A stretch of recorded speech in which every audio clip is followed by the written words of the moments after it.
செய்திகள். மன்னாரில் 160 ஏக்கர் காணி இந்திய நிறுவனத்திற்கு விற்பனை. உள்ளூர் தமிழ் குடும்பங்கள் பாதிப்பு.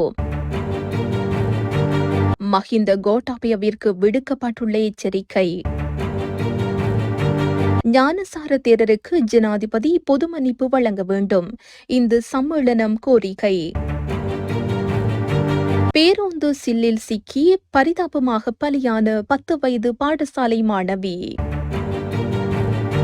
கிளிநொச்சியில் சீரான போக்குவரத்து வசதி கோரி போராட்டம்.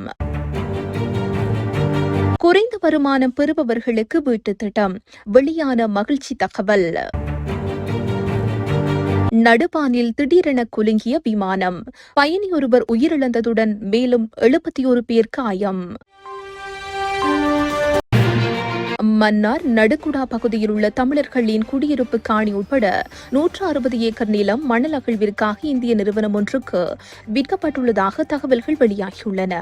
இதன்படி குறித்த நிலப்பரப்பை சுற்றிலும் கொங்கிரீட் தூண்கள் மற்றும் முட்கம்பி வேலி அமைக்கப்பட்டுள்ளதாக தெரிவிக்கப்படுகிறது. அத்துடன் மணல் அகழ்விற்காக இந்த பகுதியில் உள்ள மரங்கள் வெட்டப்பட்டுள்ளதாக தெரிவிக்கப்படுகிறது. இதன் காரணமாக சுமார் 10 குடும்பங்கள் பாதிக்கப்பட்டுள்ள நிலையில் போலீசார் பாதுகாப்பு பணியில் ஈடுபடுத்தப்பட்டுள்ளதாக குறிப்பிடப்படுகிறது.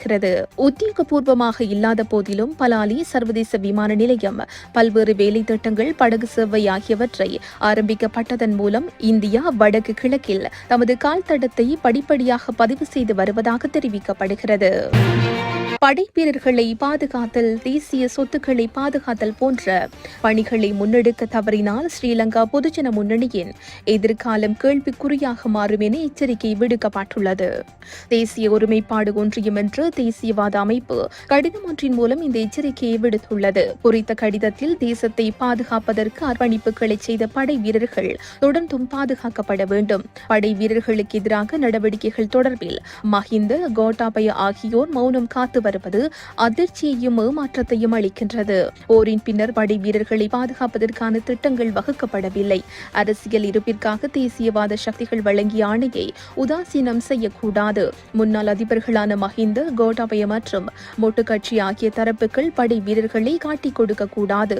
முள்ளிவாய்க்காலில் தமிழீழ விடுதலை புலிகளின் உயிர் நீர்த்தவர்களுக்கு நினைவேந்தல் நடத்தப்பட்டமை அதிர்ச்சி அளிக்கின்றது.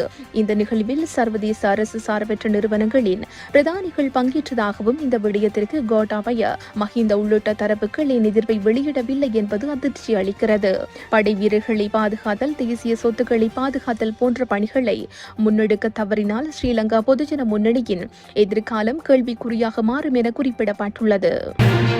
சிறை தண்டனை விதிக்கப்பட்டுள்ள வணக்கத்துக்குரிய கலகொட ஞானசார தேரருக்கு ஜனாதிபதி பொது மன்னிப்பு வழங்க வேண்டும் என இலங்கை இந்து சம்மேளனம் ஜனாதிபதியிடம் கோரிக்கை விடுத்துள்ளது.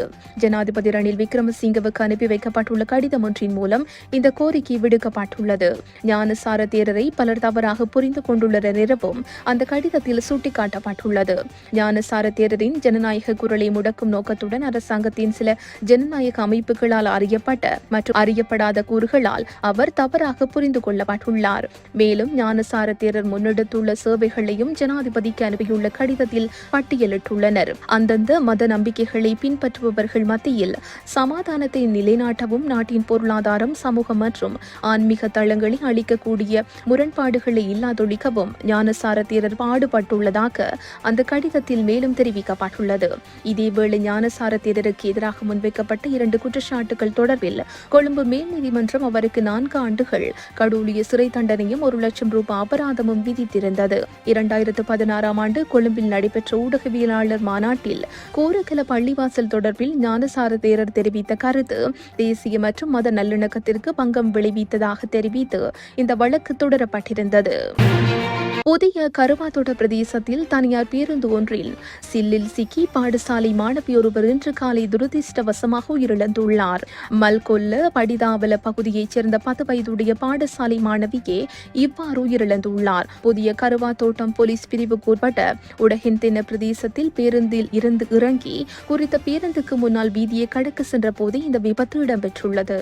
விபத்தில் காயமடைந்த மாணவி புதிய கருவாத்தோட்டம் பிராந்திய வைத்தியசாலையில் அனுமதிக்கப்பட்ட பின்னர் உயிரிழந்துள்ளார். விபத்து தொடர்பில் பேருந்தின் சாரதி மற்றும் நடத்துனரை போலீசார் கைது செய்துள்ளனர். கிளிநொச்சி முட்கொம்பன் பிரதேசத்துக்கான சீரான போக்குவரத்து வசதியை ஏற்படுத்தி தருமாறு கோரி பிரதேச மக்கள் கவனஈர்ப்பு போராட்டம் ஒன்றை முன்னெடுத்துள்ளனர். குறித்த போராட்டம் இன்றைய தினம் முன்னெடுக்கப்பட்டுள்ளது. கிளிநொச்சி பூநகரி பிரதேச செயலக பிரிவுக்கு உட்பட்ட முட்கொம்பன் மற்றும் அரசபுரம் உள்ளிட்ட கிராமங்களில் சுமார் 700க்கும் மேற்பட்ட குடும்பங்கள் வசித்து வருகின்றன. இந்நிலையில் குறித்த கிராமத்திற்கான போக்குவரத்து சேவை சீராக இடம்பெறவில்லை என்பதுடன் ஒரே சேவையில் ஈடுபடும் அரசு பேருந்து பாடசாலை விடுமுறை நாட்களில் சேவையில் ஈடுபடுவதில்லை எனவும் தெரிவிக்கப்பட்டுள்ளது. இதனால் பல்வேறு அசௌகரியங்களுக்கு முகம் கொடுத்து வரும் அப்பிரதேச மக்கள் கவனஈர்ப்பு போராட்டம் ஒன்றை நடத்தியுள்ளனர். இலங்கையில் குறைந்த வருமானம் பெறும் 50,000 குடும்பங்களுக்கு காணி உறுதி பத்திரம் வழங்க அமைச்சரவை ஒப்புதல் அளித்துள்ளதாக தகவல் வெளியாகியுள்ளது. நகர அபிவிருத்தி மற்றும் வீடமைப்பு அமைச்சர் பிரசன்ன ரணதுங்க சமர்ப்பித்த அமைச்சரவை பத்திரத்தின் பிரகாரமே அமைச்சரவை இதனை தீர்மானித்துள்ளது. உறுதி பத்திரம் வழங்கும் திட்டத்தின் கீழ் வீடுகளின் முழு உரிமையை மாற்றும் போது அசல் பயனாளி இறந்திருந்தால் தற்போது அந்த வீட்டில் வசிக்கும் அவரது வாரிசுக்கு உரிமை பத்திரம் வழங்கப்பட உள்ளது.